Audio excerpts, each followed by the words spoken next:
আমার হুসাইন শহীদ হয়ে গেছে কারবালার ময়দানে, আমি যাইতেছি। আমার হুসাইন ডাক দিছে নানাজি কইয়া, আমি রওজায় থাকতে পারি নাই রে। আমি হুসাইনের দেখার জন্য নবীজি রওজা থেকে উঠা গেছি। আলেমরা সর।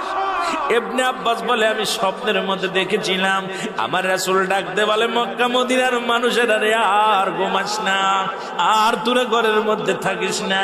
আমি নবী রওজায় ঘুমাইতে পারি নাই, কান্না সহ্য করতে পারি নাই।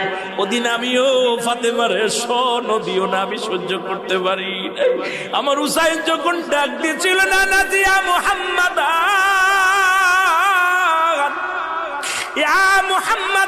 যেদিন ডাক দিয়েছিল রে, সেদিন আমি নবী রওজা থেকে পাগলের মতো উঠে কারবালা পর্যন্ত চলে গিয়েছিলাম।